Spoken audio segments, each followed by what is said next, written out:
The Belle Gunness story is indeed chilling and full of mystery. Gunness, often called Hell's Belle, managed to lure many men to her farm with newspaper ads promising companionship and a fresh start. She would often request that they bring their life savings with them, only for them to meet a grisly fate shortly after arrival.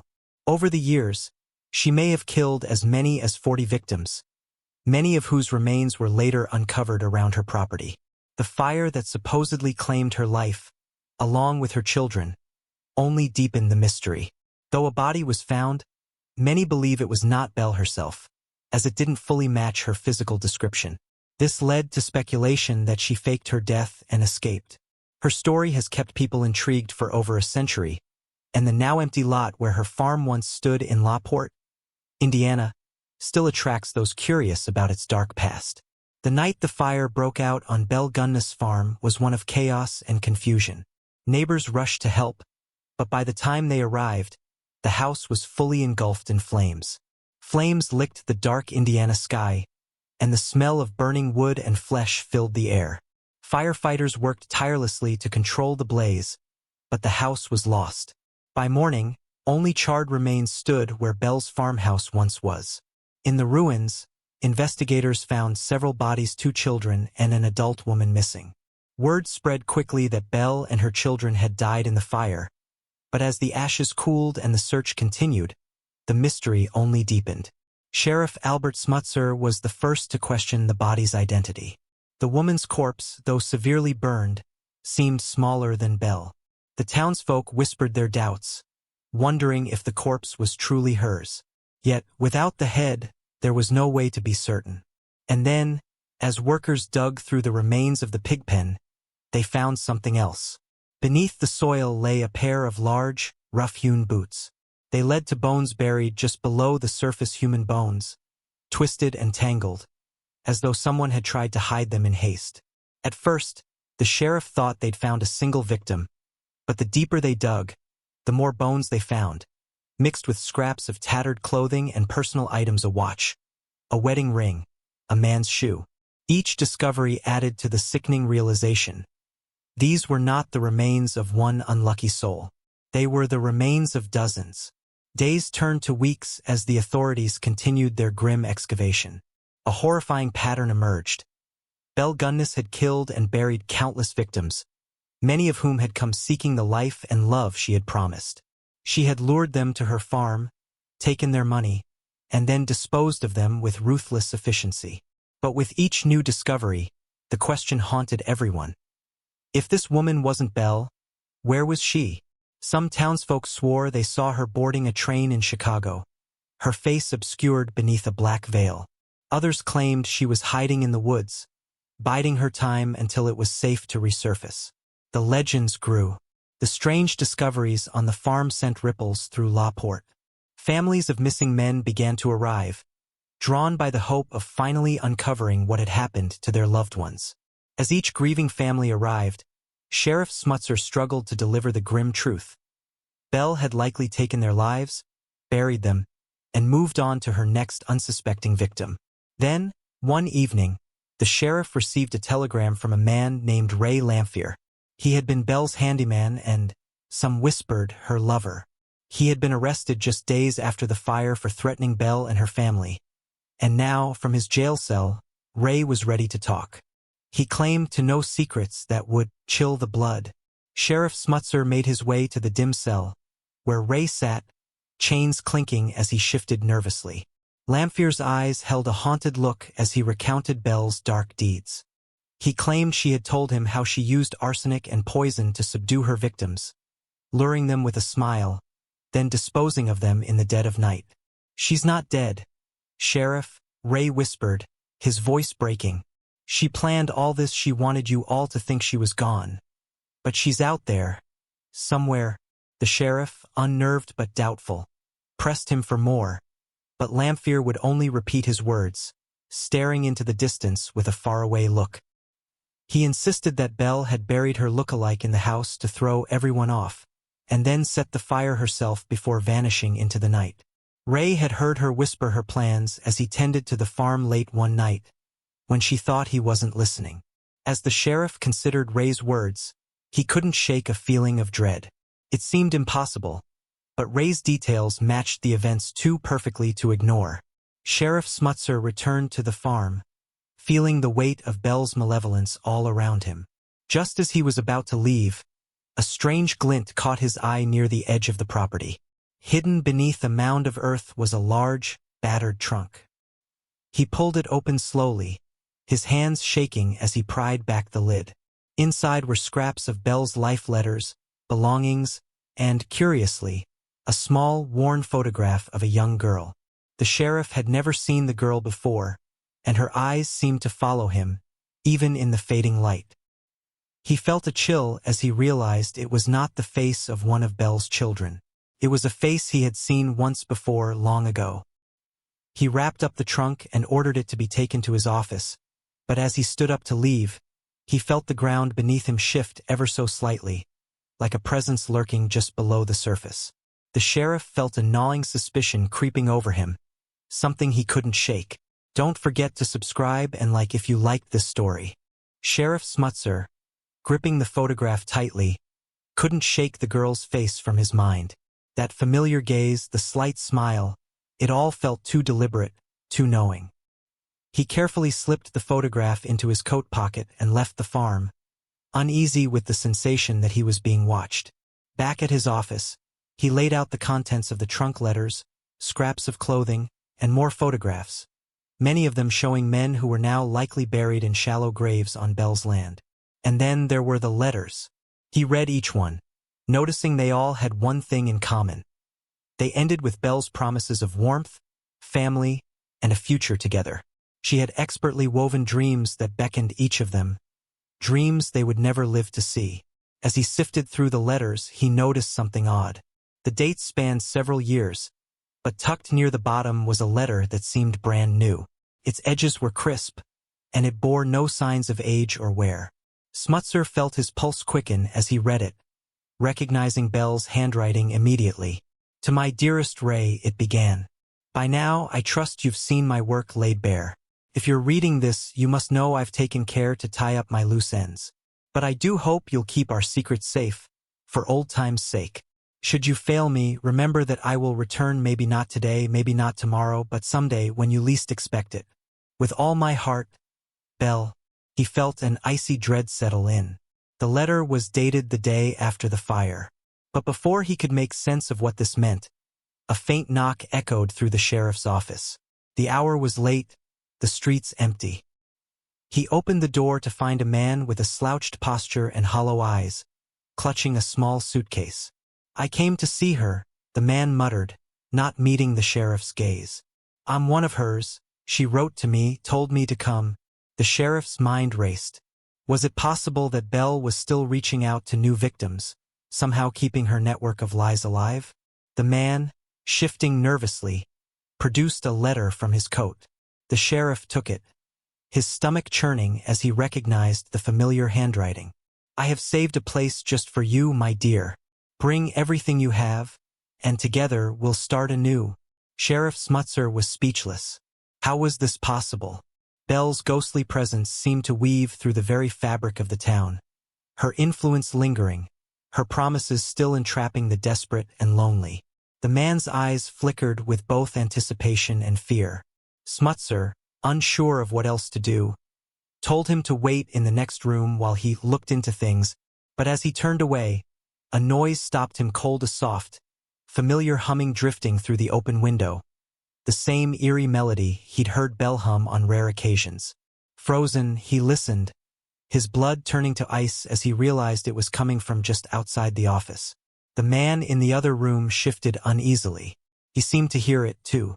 Sheriff Smutzer's heart hammered as the eerie humming filled the air, its soft notes threading through the stillness of the night. He glanced over his shoulder, half expecting to see a shadow moving just beyond the office door, but nothing was there. The man in the next room looked up, his eyes wide and frightened. Did you hear that? The man whispered, clutching his suitcase tighter. The sheriff nodded, swallowing hard. He forced himself to act, closing the window as if that simple act might silence the haunting sound. But the humming continued, faint and persistent, winding its way through the cracks in the walls, the very fabric of the building. Smutzer turned back to the letter on his desk, its ink now seeming to almost pulse in the dim light. Could Belle have written this from beyond the grave? The sheriff felt trapped, as though Belle's malevolent spirit lingered, binding him to her unfinished deeds. The humming grew louder, its haunting tune shifting, now resembling a lullaby. A memory surfaced. Belle's children, often heard humming the same tune as they played near the edge of the forest. The sheriff shivered, feeling the weight of the girl's photograph still in his coat pocket. Slowly, he pulled it out and stared at the girl's eyes, so full of secrets. The melody seemed to grow stronger, as if it were being played just for him. Desperate for answers, he flipped the photograph over. On the back was a faint scrawl, "I will always be with you, dear sheriff. You know where to find me." The words chilled him, as if Belle herself were reaching out through time to taunt him. He stood there, locked in place, as the haunting melody swirled around him, growing louder and louder until it filled every corner of the room. Then it stopped abruptly, unnaturally. The silence that followed felt heavier than any sound. Suddenly, the front door creaked open. Sheriff Smutzer's hand went to his gun as he slowly moved forward, his senses on high alert. But it wasn't Belle standing there. It was another man, gaunt and worn, eyes haunted with the same desperation as the one already inside. I got her letter," the man stammered, pulling a crumpled piece of paper from his coat. She said she was waiting for me here." The sheriff felt a prickling chill crawl up his spine. He watched as the two men, complete strangers, exchanged uneasy glances, each clutching a letter with Belle's unmistakable handwriting. Sheriff Smutzer's mind raced. Could she still be alive, orchestrating these meetings from somewhere far away, drawing her next victims even in death? And then, as if answering his silent question, the hum returned, now low and sinister, reverberating like a warning. This time, he heard it not only in the room, but coming from the street outside, from the shadows stretching toward the edge of town, leading he suddenly knew back to the ruins of the farm. The sheriff's hand tightened around the photograph, the girl's eyes seeming to gleam with a knowing glint. He felt the compulsion rise within him, a pull he couldn't explain, urging him to leave the safety of the town and follow that dreadful hum into the darkness. He looked back at the two men, now seated, staring blankly at the letters in their hands. Without a word, Sheriff Smutzer grabbed his coat and stepped out into the night, the haunting melody calling him back to where it had all begun. The night was thick with fog as Sheriff Smutzer walked out of town, his lantern casting a small, trembling light ahead. The humming had faded to a whisper, but it seemed to guide him, pulling him down the winding road that led to Belle Gunness' farm. As he reached the edge of the property, he felt the strange, heavy silence settle around him, thicker than the fog. Only a few charred beams and stone foundations remained, blackened by the fire, but something felt different now.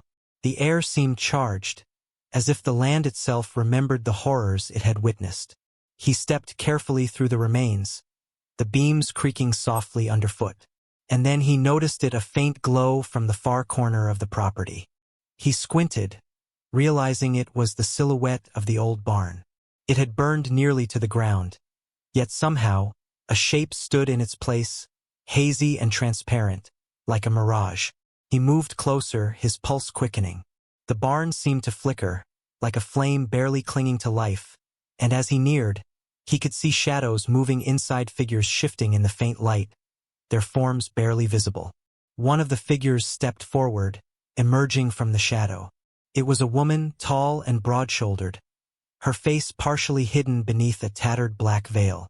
Sheriff Smutzer felt his blood run cold.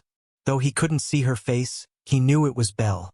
"Sheriff," her voice called out, low and smooth, like silk sliding over broken glass. "You've come at last." He opened his mouth to speak, but the words caught in his throat. She was no longer just a memory or a haunting whisper. She was standing there, solid and real, watching him with a knowing smile. "Belle," he managed, barely able to keep his voice steady. You're supposed to be dead."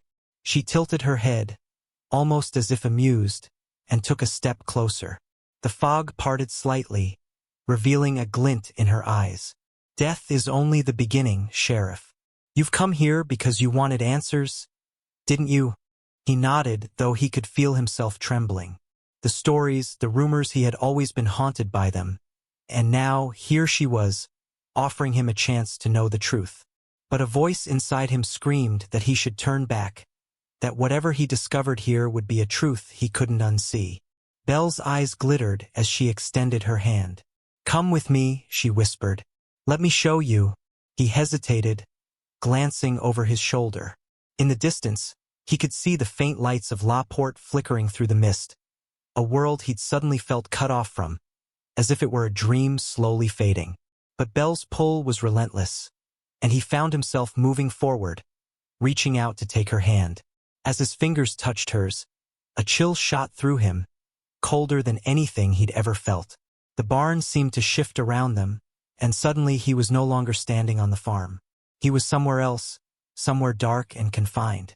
The smell of earth and decay filled his senses, and he realized with horror that he was underground. The light from his lantern revealed walls lined with roots and bones, pressed close together, as if the very earth had swallowed them. "Do you see?" Belle's voice echoed, surrounding him. "This is where they all wait. They've been here all this time, watching, waiting." He stumbled back, his heart racing as he saw the faces, frozen in silent screams, twisted with terror. He could hear whispers now, faint and desperate, voices calling his name, pleading for help. And then he saw her, standing at the end of the narrow passageway, her hand outstretched once more, beckoning him to come closer. "There is still one more place to see, Sheriff," she said softly. "But you must come willingly. Only then will you understand." He felt the earth tremble beneath his feet, the walls closing in, as if the very ground wanted to pull him deeper, into the darkness where Belle waited, smiling, patient, knowing he had nowhere else to turn. The sheriff's breath came in shallow gasps as he followed Belle deeper into the underground passageway.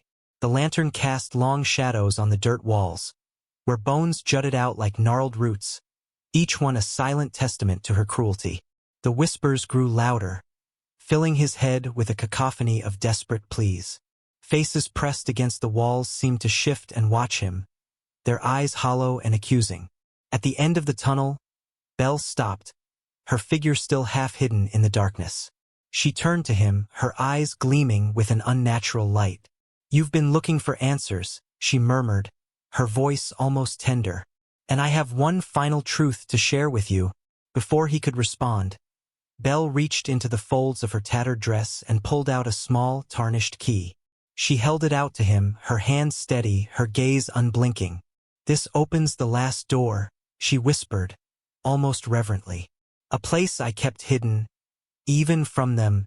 The sheriff hesitated, staring at the key. His instincts screamed at him to turn and run, but the pull of the unknown was overpowering. Reluctantly, he took it from her cold, lifeless hand, the metal biting into his palm. Belle nodded, a satisfied smile spreading across her face. She gestured to a narrow doorway in the shadows. "Beyond there," she whispered, "is where my story truly ends. Or perhaps where it begins."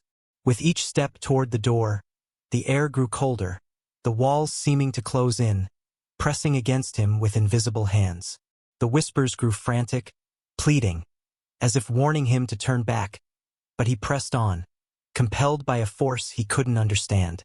The key slid easily into the lock, and with a low groan, the door swung open. Inside, a faint light illuminated a small chamber filled with objects from Belle's life, her wedding dress, carefully laid out, yellowed with age. A child's doll, its face cracked and eyes empty.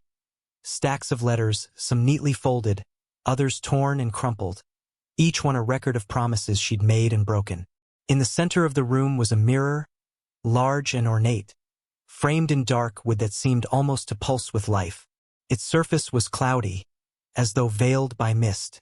The sheriff moved closer, drawn to the strange, rippling depths of the glass.